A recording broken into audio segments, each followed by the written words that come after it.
نماز انسان کو بے حیائی سے روکتی ہے, خواہشات کو لگام دیتی ہے, کیونکہ فجر میں اٹھنا مشکل کام ہے, وضو کرنا مشکل کام ہے, مشکل کام کر کے انسان اللہ کے سامنے آ کے کھڑا ہوتا ہے, رکوع, سجدہ, تسبیحات, دل میں نورانیت پیدا ہوتی ہے, گندے کاموں سے نفرت. جیسے نمازی کو گندا جسم پسند نہیں ہوتا کیونکہ وہ پاک صاف رہتا ہے, ایسے گندا عمل سے بھی اس کو کیا ہو جاتی ہے, نفرت. یہاں لوگ ایک اشکال کرتے ہیں کہ ہم نے تو بڑے بڑے نمازی دیکھے ہیں الٹے الٹے کام کرتے ہوئے, بے حیائی کے کام کرتے ہوئے. اس کا جواب یہ ہے, یہ بالکل ایسا ہی ہے جیسے ڈاکٹر کہتا ہے کہ پیناڈول کی 2 گولی کھانے سے سر کا درد ٹھیک ہوتا ہے. اب آپ کو, میں نے تو اس دن بندہ دیکھا 4 گولیاں کھائیں پھر بھی اس کا درد ٹھیک نہیں ہوا. تو بھائی اس میں پیناڈول کا قصور نہیں ہے, اس کے اندر کوئی سافٹ ویئر غلط قسم کے ڈل گئے ہیں, یا اس کو درد ہی کوئی الگ ٹائپ کا ہو رہا ہے, یا وہ پیناڈول کھا کھا کے بھی اتنا زیادہ وہ درد والے کام کرتا رہے سر کے درد کے کہ اس کا درد اس سے ٹھیک نہیں ہو رہا. تو اس کو یوں کہا جائے گا, بھائی یہ اگر پیناڈول نہ کھاتا تو جتنا درد ہو رہا ہے نا اس کا ڈبل ہوتا. تو اسی سے خوب سمجھ لو, قرآن کہہ رہے ہیں نماز انسان کو بے حیائی سے روکتی ہے. نمازی آدمی بے حیائی سے دور ہوتا ہے. نماز میں یہ طاقت ہے کہ بے حیائی سے روکتی ہے انسان کو, برے کاموں سے روکتی ہے. اگر کوئی نمازی برے کام کر رہا ہے تو سمجھ لو اگر یہ نماز نہ پڑھتا تو یہ برے کام ڈبل کر رہا ہوتا. تو یہ نماز کا قصور نہیں ہے, یہ ہے ہی اتنا نالائق کہ اس کی نماز نے روکا تو ہے لیکن پورے طور پہ روک نہیں پائی, یا یہ نماز پڑھ نہیں رہا ہے, ڈرامے کر رہا ہے. یہ نماز پڑھنا ہے خشوع و خضوع کے ساتھ ہوتا ہے نا, فارمیلٹی پوری کرنا تھوڑی ہوتا ہے. آج کل کیسے نماز پڑھی جا رہی ہے, اٹھے عادت پڑی ہوئی آئے روبوٹ کی طرح پنکھوں کا حساب کیا 4 رکعتوں میں. وہ اکثر میں لطیفہ سناتا ہوں نا, ایک امام نے 4 رکعت کے بجائے 3 کے بعد سلام پھیر دیا. ایک آدمی نے کہا 3 پڑھی ہیں آپ نے. امام نے کہا سارے بے وقوف ہیں کیا, کسی نے لقمہ نہیں دیا, تو اکیلا, تجھے کیسے پتا چلا 3 پڑھی ہیں؟ کہہ رہے میری 4 دکانیں ہیں تو ہر رکعت میں ایک دکان کا حساب و کتاب چل رہا ہوتا ہے نا, تو ابھی 3 دکانیں کمپلیٹ ہوئی تھی, آپ نے سلام پھیر دیا. تو یہ والی نماز بے حیائی سے روکے گی انسان کو؟ ہے بھائی, سارے مسائل کس میں چل رہے ہوتے ہیں, پھر ہل اتنا رہے ہوتے ہیں, نہ ظاہری خشوع ہے نہ باطنی خشوع. ہمارے حضرت مفتی رشید احمد صاحب رحمہ اللہ تعالی نماز میں ہلنے پر اتنا ناراض ہوتے تھے, فرماتے تھے ویسے صحیح کھڑے ہوگا, یہ بالکل آرام سے نا صف میں ایسے تمیز سے بیٹھا ہوا ہوگا, جب اقامت ہو رہی ہے پھر بھی تمیز سے کھڑا ہوگا, نہ کہیں کھجلی ہو رہی ہے اس کو, نہ کہیں خارش ہو رہی ہے, کچھ بھی نہیں ہو رہا, نہ اس کے ساتھ والے کو کچھ خارش وارش ہو رہی ہے, دونوں آرام سے. جیسے ہی نیت باندھی, کبھی یہاں کو جا رہا ہے, دیکھا ہوگا آپ لوگوں نے, کبھی یوں شروع ہو جائے گا, کبھی ناک میں انگلیاں گھما پھر مطالعہ بھی کر رہا ہے کیا نکلا اس میں سے, رپورٹ طلب کر رہا ہے کہ یہ رپورٹ آئی بھی ہے کہ یہ ہوائی بس گھمایا ہے, کبھی یوں ہل رہا ہے, کبھی یوں ہل رہا ہے, کبھی کیا کر رہا ہے. تو یہ کیا ہے بھائی؟ قرآن تو کہہ رہا ہے قوموا للہ قانتین, خشوع و خضوع کے ساتھ اللہ کے سامنے کھڑے ہو جاؤ, خشوع و خضوع کے ساتھ. تو خشوع و خضوع میں دل کا خشوع بھی ہے, دل تو اپنے اختیار میں نہیں ہے, جتنا لگا سکتے ہو لگاؤ, اور ظاہری لحاظ سے بھی خشوع و خضوع پیدا کرے انسان, اس کے آداب کا خیال کرے, تو پھر نماز انسان کو بے حیائی سے روکتی ہے, جلد بازی کی عادت ختم کرتی ہے نماز انسان کے اندر سے, وہ پھر خواہشات کو لگام دینا شروع کرتا ہے. الا المصلین, اللہ نے آگے فرمایا الذین هم علی صلاتہم دائمون, خالی نماز پڑھنا کافی نہیں ہے, نماز پہ پابندی کرتے ہیں. پابندی کرنا آسان کام نہیں ہے. دیکھو قرآن نے کسی گناہ کے بارے میں نہیں کہا کہ بہت مشکل ہے, نماز کے بارے میں اللہ نے کہا انہا لکبیرۃ الا علی الخاشعین, یہ بہت مشکل کام ہے سوائے ان لوگوں پہ جن کے دلوں میں اللہ کا خوف ہے. تو اللہ نے خود مانا ہے پڑھنا مشکل نہیں ہے, پڑھتے رہنا کہ کبھی بھی زندگی میں قضا نہ ہو, یہ مشکل کام ہے. تو یہ مشکل کی جس کو توفیق مل جائے وہ بہت بڑا کامیاب ہے. ہمارے ایک ہندوستان سے رشتہ دار آئے تھے, ہم جو میری عمر 10-12 سال تھی, تو میں نے کئی بار یہ پہلے بھی بیان میں واقعہ سنایا, یہ میں صرف موٹیویشن کے لیے سناتا ہوں کہ بھائی ایسی نماز ہونی چاہیے. نمازی آدمی کو ہر وقت فکر ہوتی ہے, جو آرام سے بیٹھا ہوا ہے نا, پڑا ہوا ہے آرام سے, گھڑی نہیں دیکھ رہا بار بار, اس کا مطلب وہ نمازی نہیں ہے. نمازی جہاں بھی جائے گا نا بار بار گھڑی دیکھے گا, یار نماز میں ٹائم کتنا ہے, قریب میں کوئی مسجد ہے تو جماعت ہونے والی ہے کہ نہیں ہونے والی. دیکھو میرے لیے اب مشکل ہو گیا ہے, میں کہیں سفر میں جاتا ہوں, پہلے میں اس کا اہتمام کرتا تھا جماعت ہونے والی ہے کہیں قریب, کیونکہ سفر میں بھی اگر قریب میں مسجد ہے تو جماعت سے نماز پڑھنی پڑے گی آپ کو, اگر قریب میں مسجد ہے. کیونکہ لوگ جاتے ہیں پنجاب 10 دن کے لیے, جماعتیں چھوڑ رہے ہوتے ہیں, ہم تو مسافر ہیں. او بھائی آپ ٹھیک ہے شرعی لحاظ سے مسافر ہو, مگر یہاں تو آپ نے اسٹے کیا ہوا ہے نا, ٹھیک ہے 2 رکعت پڑھو گے, لیکن مسجد اگر قریب میں ہے تو پھر تو امام کے پیچھے پڑھنی پڑے گی. مسجد کی جماعت چھوڑنا آپ کے لیے جائز تھوڑی ہے.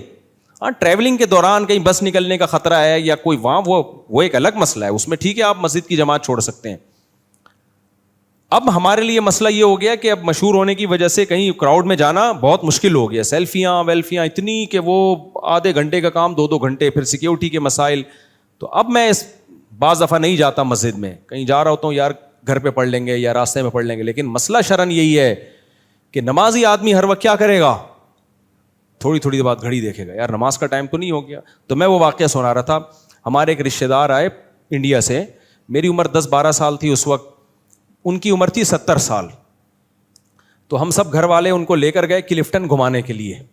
چلو جی آپ کو کیا دکھاتے ہیں ہم, کلفٹن. اچھا ہم نے اپنی دادی سے اور اپنے والد وغیرہ سے سنا کہ ان کی زندگی میں کبھی نماز قضا نہیں ہوئی.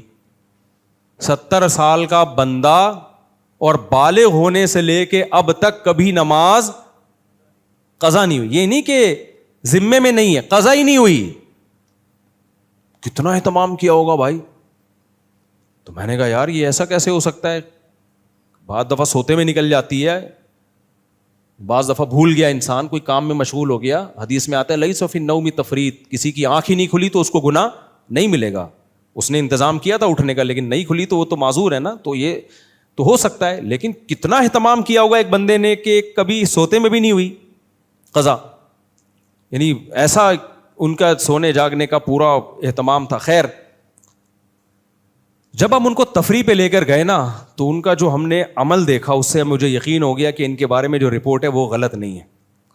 بھائی ہم ان کو جھولوں میں لے کے, وہ 70 سال کے جھولے کیا جھولتے, لیکن جو بھی ان کے حساب کے جھولے تھے یا جو بھی ان کو دکھانا تھا, بار بار بھائی مغرب کا ٹائم ہو گیا, سورج غروب ہو گیا, بار بار. ابے ہم نے کہا بھائی یہ تو کسی تفریح میں دلچسپی نہیں لے رہے, ان کو تو بس اس سے مغرب کا ٹائم ہو گیا, ظہر کا ٹائم ہو گیا, عصر کا ٹائم ہو گیا, عشاء کا ٹائم ہو گیا. میں نے کہا بھائی واقعی یہ کیا ہے, واقعی یہ نمازی ہیں.